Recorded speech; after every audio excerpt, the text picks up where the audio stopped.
Hi, I'm Susanna Bowling, and this is live from the Hotel Edison Times Square Chronicles Presents.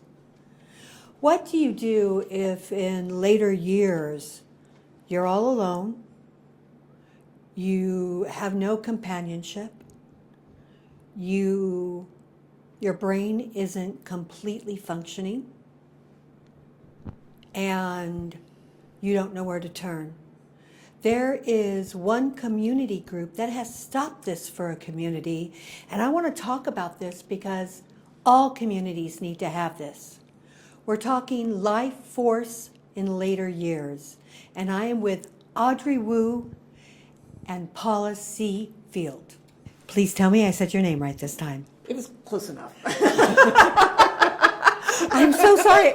It's like, I don't know. It's felt like the fabric. Oh, felt. Okay. See felt.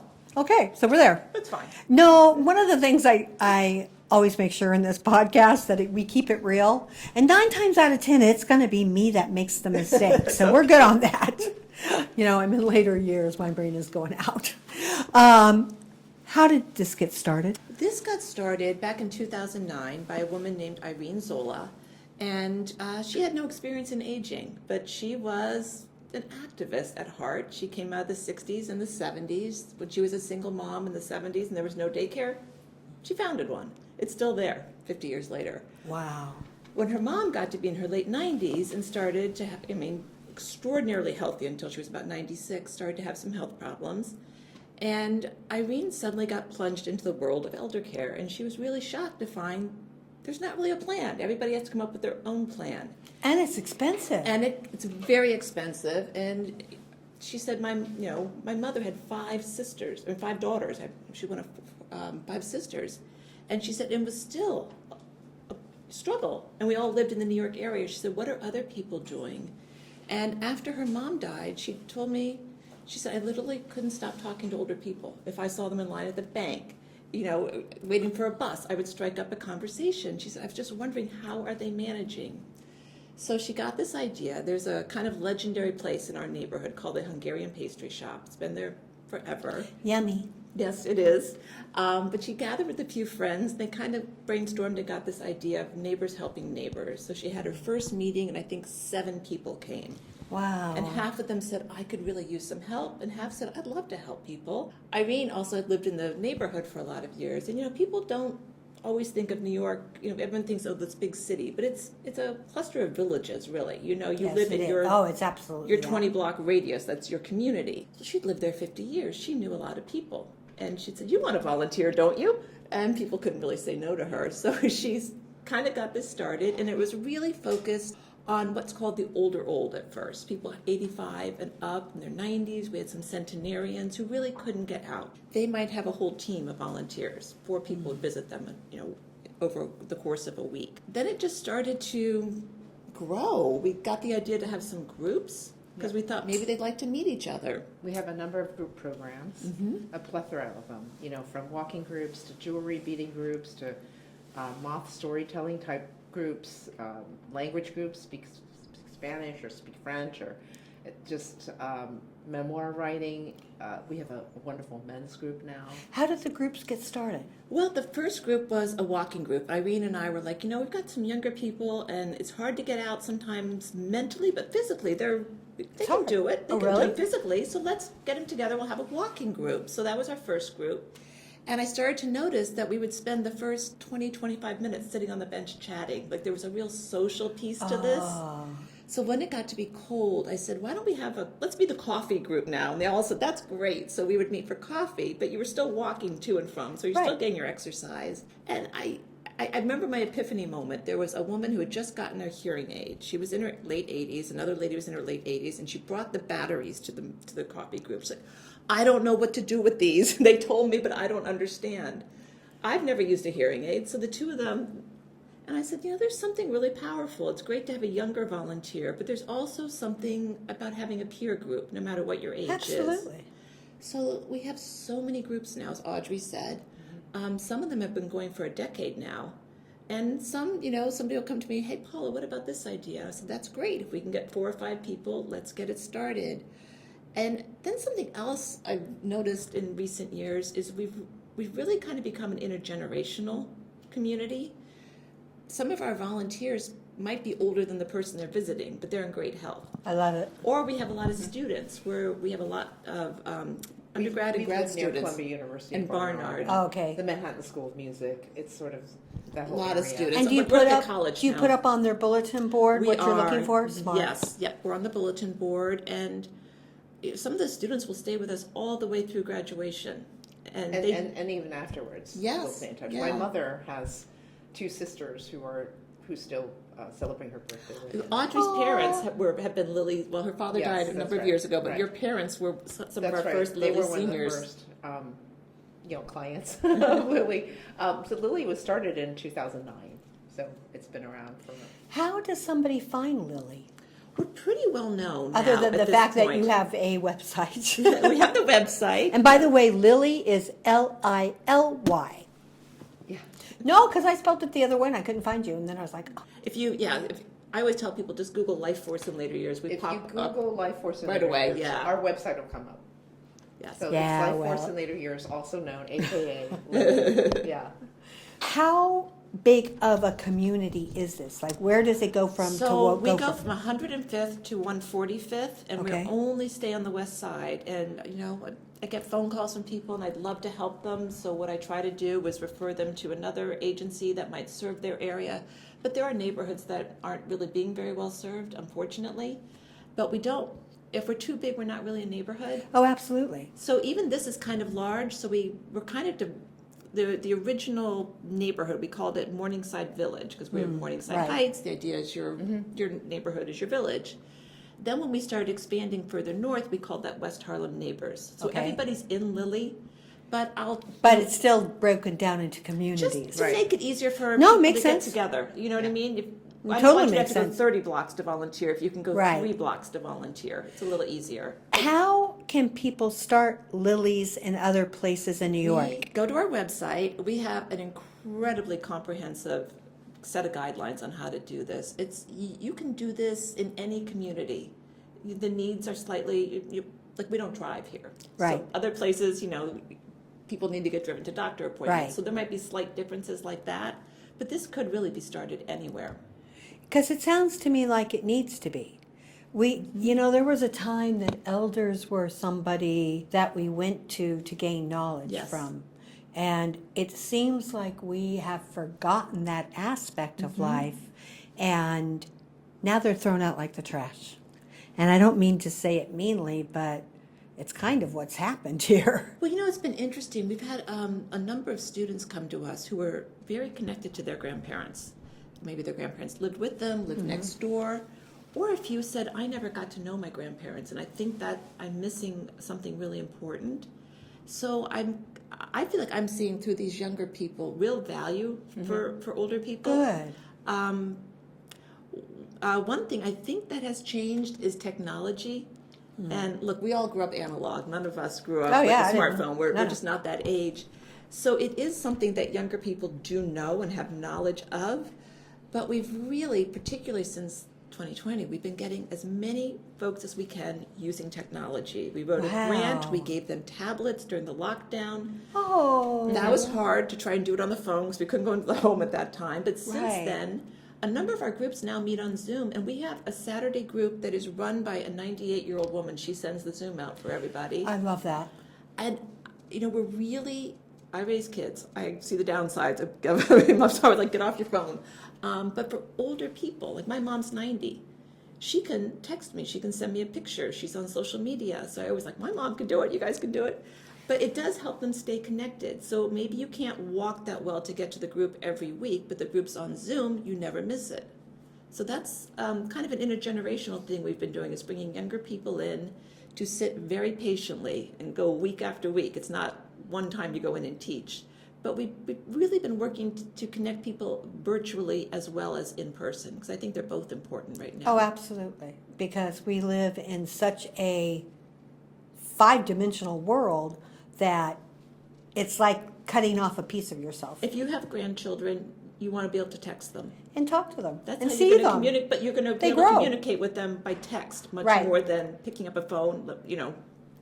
It's just different now. And I don't want people to feel left out of that, because it's almost like you can't speak the language of the land you're living in if you don't know how to do some of these things. It's more isolating.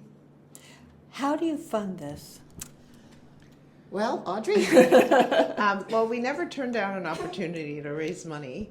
And so we have something coming up that I'll talk about in a few minutes. But we get grants, we get individual donations.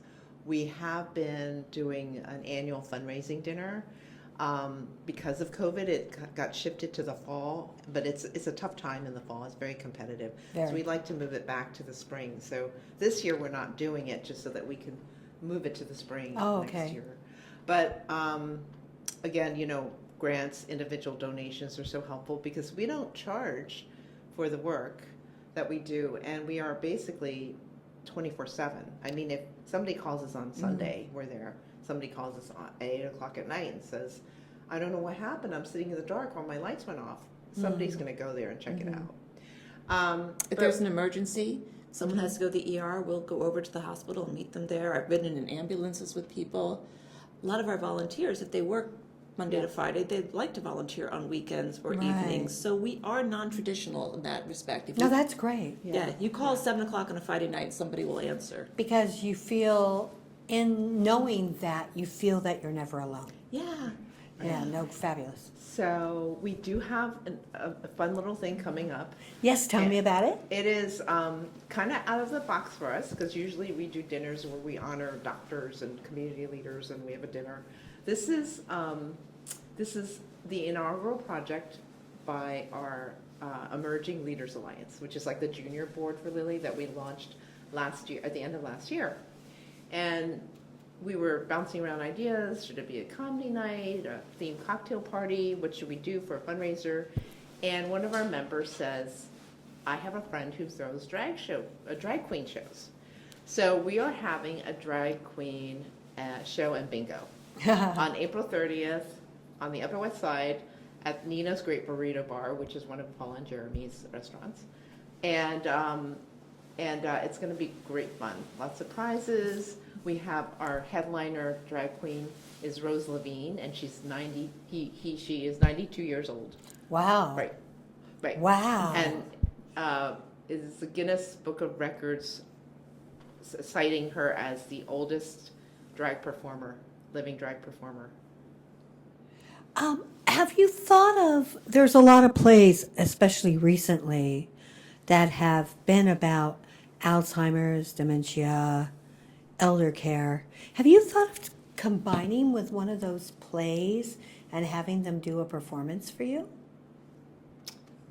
Say that again. What do you mean exactly? Okay, so there's been at least 7 plays that I've seen this year that have been about Alzheimer's or dementia or elder care. But I think that if you went to the producers of any of these plays and said, could you do a performance for us? Or could we do something where at that performance we pass around a bucket in case anybody wants to donate? Yeah. I'm good at thinking of ideas of who, how, when, where, what. That's a very cool idea. I mean, we have some really incredible we call them stories of impact. And they're incredible stories of what a difference we make to some of the seniors. I mean, we don't divulge their identity, but there's somebody who had a pipe burst, a plumbing issue, had to leave the apartment, and he was afraid to move out of his apartment. He was afraid that he would never be able to move back in, and he said, I will just go in the basement and sleep there. We're like, no, you can't do that. And so we found him separate housing for a month or so, and his volunteers really, really reassured him. There have just been some really wonderful stories, and people have told me I would not still be in my home if it wasn't for Lily. Wait, have you thought of doing a book of the stories of things and people that you've helped? Or a blog of that so that people can see the help and see what you've done? We have not, no. We're kind of just doing the work every day. I think if you told these stories, I think you would have newspapers pick up these stories. I know for Times Square Chronicles, we definitely would. But I think getting these stories out there is important. Yeah, I mean, it's beautiful stories. I was mainly doing fundraising work for Lily, just helping with the gala, and then when I came on to do deeper work with Lily, Paula shared the stories with me, and some of them we used for our grants, and et cetera, and I was just blown away. I was blown away by the stories. Well, I think other people would be too. I think that right now, elder care, dementia, Alzheimer's, all of this, with everything that's going on, is super important. And I think people, out of any time in history, they're more attuned to it right now. Yeah. So I think that this is something that you could get off the ground. The night that you had your gala the last time, I couldn't go. There were 5 different events happening, and I sent somebody that I knew would love you. And Craig didn't just love you, he donated money. He was so thrilled. And actually, he's instrumental in making sure that I did this podcast because he was adamant that we had to talk about this. And I'm grateful that he was. Well, And we are too. We had a lovely conversation with him at the gala. Oh, yeah, he's great. He's great. Craig is fabulous. Well, you know something we do also that I don't know if other organizations do?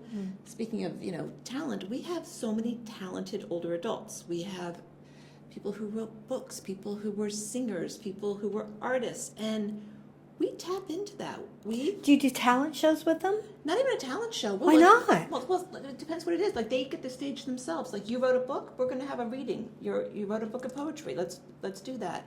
You want to give a lecture on art history because that was your area of expertise. Great. You want to take us to the museum and give us the tour. We'll go with you. There was one. Here's a great story. It was a woman. Her family. She was originally from what's now North Korea, and her father said, "You and your sister have to go to your brother in Seoul," and gave them money. They crossed the 30th parallel. It was harrowing. They got there. Long story. They wind up in New York. She got her PhD. She became a teacher. She was this brilliant woman, and she said, "I wrote the story of how we left my parents. I never saw my parents again." And she said, "It's here in a manuscript somewhere, but I don't know where it is." It was in one of the boxes. So her volunteer found it in 10 minutes. But it was typed in the 1950s on thin onion skin. Yeah. So he's like, "All right, I'm going to find somebody who can, put this in a document we can use." And we did. And she made it into a book. And we had a book reading. And she packed the room. And she had such a great time telling her story. It was so important to her. But it was probably important to the people that heard it as well. It absolutely was. It was a great day. I love this. Is there anything that I haven't asked you that you want us to know about yourself with the Lilies? Multi-generational, we're kind of community building. I mean, in the end, with this work, you start by helping the oldest of the old. But in the end, you end up with these interconnections throughout our neighborhood. So the volunteers know each other, the seniors get to know each other. We have, group luncheons and picnics in the summer and things like that. We make sure that we gather them together for social events. But it's just a wonderful way to build community. And it's the way that communities were, right? And it's You're like the avatar tree. And so that is, I really want people to understand that it's not just, we start by helping the elderly, but we end up, everybody benefits, Of course. And please come to our drag show, drag queen show and bingo. It's going to be great fun. Oh no, Lots of prizes. I'm planning on letting T2C readers know about this and send. April 30th. I don't think I can, if I'm not mistaken. I'm in Tony season, so I understand. I'm in plays every day of my life, or award shows, or name it. Again, tell people how they can volunteer or donate to your organization. Absolutely. So if you go to the website, lifeforceandlateryears.org, we have links for all of that. click the button to volunteer, click a button to donate, kind of see what we're doing, anything you might want to participate in. And our contact information is right there, and we're very, very accessible. Thank you so much with being us. Thank you. This was really fun. No, I'm glad that we get to give this information out. Really Taking care of our elderly and communication and community is such a big deal, and we need to remember that this is how we help save the planet. I am so grateful for Life Force in later years being a part of this podcast and sharing their story. I am so honored that Magda Katz makes us look good and sound good. To Romel Gopez and the Hotel Edison for giving us a home and letting us speak our truths and bring our show to you. I'm Susanna Bowling, and this is Live from the Hotel Edison, Times Square Chronicles presents.